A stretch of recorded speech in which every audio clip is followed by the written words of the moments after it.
အခုမြင်နေရတဲ့ပုံတွေကလူကဘယ်သူလဲဆိုတာသိကြလားဗျ 到了，就不能置之不理，所有涉世之人连根拔起。 ဟုတ်ပါတယ်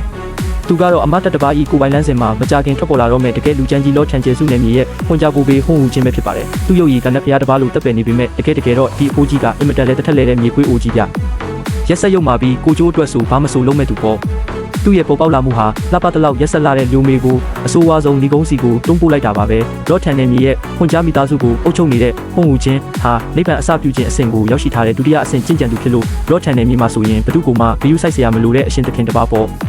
သူ့ရဲ့လက်အောက်မှာဆိုရင်နက်ဖျားအဆင့်ကျင့်ကြံသူတွေဟာနေရာအနှံ့မှာရှိနေပြီးရန်ယွန်းဂျိုကမိသားစုကြီး၃ခုဆိုရင်သူ့နာမည်ကြားတာနဲ့တင်တုံလုံးနေကြရတာပါသူဟာဝမ်ဟွန်ထမ်းမော်ဆိုတဲ့မိစ္ဆာကျင့်စဉ်ကိုကျင့်ကြံထားပြီးတခြားသူတွေကိုလှည့်စားဝါမျိုးပြီးအင်အားတိုးအောင်လုပ်တတ်တဲ့သူပါ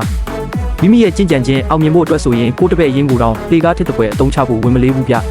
အဲ့ဒီတပည့်ကတော့ဝန်လင်ရဲ့အညိုတေးဟောင်းတွေရှိခဲ့တဲ့လူမေပါပဲသူဟာလူမေကိုတွေ့ချင်းမှတင်သူမရဲ့ကျင့်စဉ်ကနေသူ့အတွက်အကျိုးမြတ်ရနိုင်မယ်ဆိုတာသိလိုက်တယ်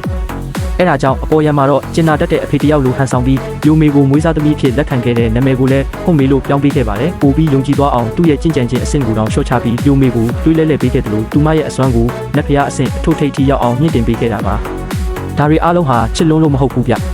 လူမီရဲ့ကျင့်စဉ်အောင်မြင်တဲ့အချိန်ကျရင်သူမကိုပြန်ဝါမျိုးပြီးသူ့ရဲ့အဆင့်ကိုတက်လန်းဖို့အတွက်ကြိုတင်ပြင်ဆင်ထားတဲ့အကွက်တွေပဲဖြစ်ပါတယ်။ဟုံးဟူချင်းနဲ့ဝန်လင်တို့ရဲ့ရန်ညိုးကတော့မတော်တဆမှုတစ်ခုကနေစတာပါ။ရန်ယွန်းဂျိုကမိသားစုတွေကဖွန်ကြားရဲ့တပည့်တယောက်ကိုမှားတက်မိရာကနေသူတို့ကာကွယ်ဖို့အတွက်ရွှေမှုဆိုတဲ့နာမည်နဲ့ဝန်လင်ကိုအားကိုးခဲ့ကြတယ်။ဝန်လင်ကလည်းအခကြေးငွေယူထားတာမို့ဟုံးဟူချင်းလွတ်လိုက်တဲ့နက်ဖျားအဆင့်စေတမန်ကိုနေရာမှာတင်တက်ပစ်လိုက်ပါတယ်။အဲ့ဒီမှာတင်ဟုံးဟူချင်းရဲ့ဒေါသကအထုပ်ထိပ်ရောက်သွားတော့တာပဲ။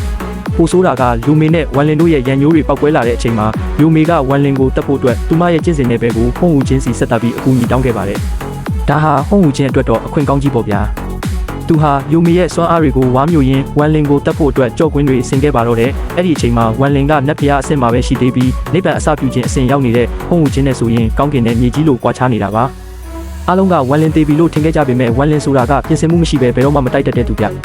သူဟာသူ့ခန္ဓာကိုယ်ရဲ့မိစ္ဆာစိတ်ဝိညာဉ်နဲ့သဘောတူညီချက်ယူပြီးအစွမ်းကုန်တိုက်ခိုက်ခဲ့ပါတယ်ထူးခြားတာကဟုံးဟူချင်းရဲ့မိစ္ဆာကျင့်စဉ်ဟာဝန်လင်စီကမိစ္ဆာဝိညာဉ်ကိုမထိခိုက်စေရုံနဲ့မကပဲပိုတော့အားကောင်းလာစေခဲ့တာပါ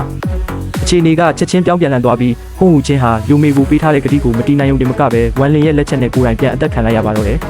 ခွန်ကြားမိသားစုတစ်ခုလုံးလည်းအမြင့်ပြတ်တုတ်တင်ခံလိုက်ရပြီးကျင့်ကြံခြင်းလောကကနေနာမည်ပြောက်သွားခဲ့ရပါတယ်